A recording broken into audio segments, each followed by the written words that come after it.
Hi everyone, it's Sheena Joy. I'm here today to make a card with one of the new stamp sets from the May release from Kennedy Grace Creations. There's two floral images in this Loving Mom stamp set, some wonderful sentiments, some titles such as Mama, Mimi, Grandmother, and I'm going to be using the large floral image. I'm going to be using picked raspberry, peacock feathers, and dusty concord.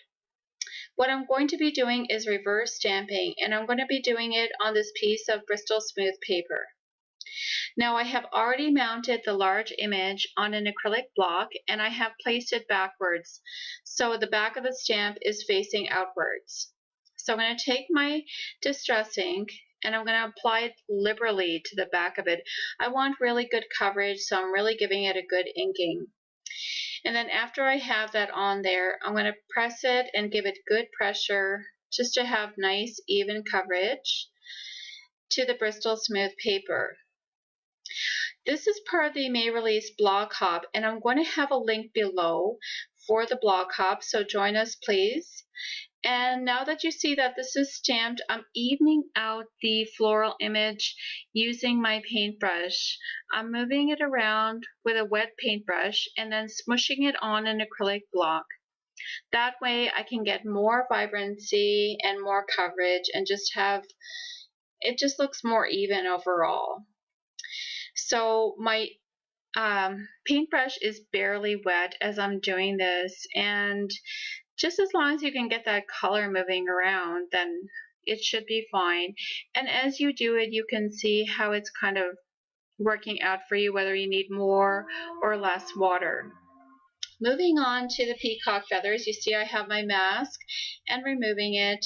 And now that I've smushed that onto an acrylic block, I'm applying the peacock feathers first to that little gap I get from the masking, and then applying it to the edges of the floral image. I love peacock feathers. That's one of my favorite distressing colors. I have it in a small distressing pad. I have it in a marker, in a stain, and just love it basically. So as it goes on, you can see how well it just becomes less splotchy, more even, and more vibrant. So once I have that to my liking, I'm going to take a heat tool and I'm going to dry it, and that's just to speed up the drying time. You don't have to, you can let it air dry, but I'm doing the video, so I just want to kind of speed it up a bit. I don't think it affects the color at all myself, but I really like it. Next, I'm going to be applying picked raspberry to the back of that stamp. And again, give it really good pressure, and you can see I have a mask again over that corner flower. And once I have it firmly stamped, I'm going to take that off and remove the mask. And again, I'm going to smush my ink pad onto the acrylic block and take my paintbrush and even out the color again. And again, I'll fill in that little gap and I'll get the edges so everything is nice and crisp and looks beautiful and smooth. And I don't show it on here, but I do dry this with a heat tool again, so just because I want to get on to the next portion of my card. So everything is evening out, and I'm loving how the colors are all looking together, and they're just beautiful. Now I'm spreading some EK Success powder using the powder tool, and that's because I'm going to be doing gold embossing.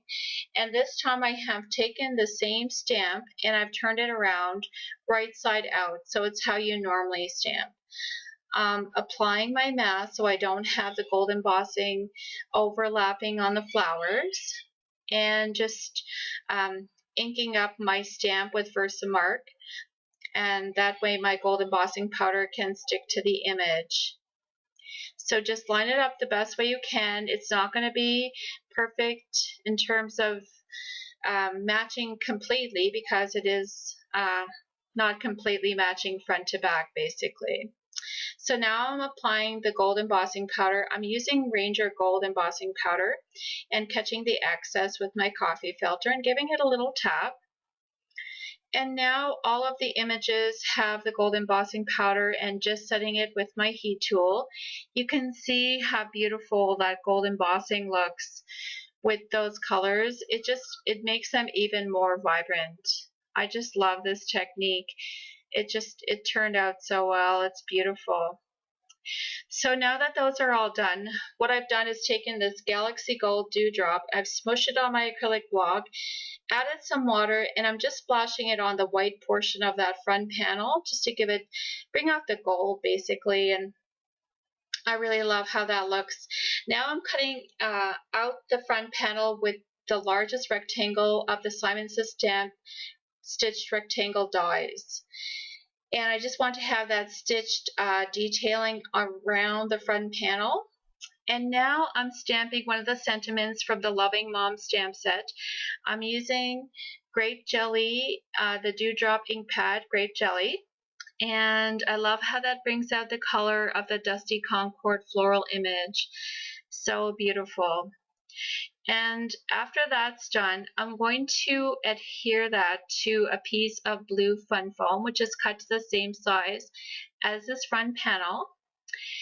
And following that, I'm going to adhere those to this piece of Audrey blue cardstock that's also from Shmansy Stamp.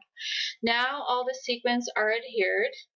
I'm using Candy Grace Creation sequins, and this is a new sequin mix that's released this month as well. It's called Red Sangria, and I'll bring it closer for you.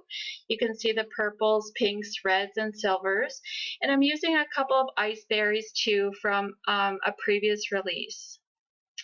I also did another card, a Happy Mother's Day card, using the same technique. And again, you can see the shine from the embossing powder and the sparkle from the sequins. And I also did a third card. I love this technique. It's so beautiful. So you can see the 3 cards here. Thanks for watching, and join us for the blog hop. I hope you're all well and take care. All right, bye.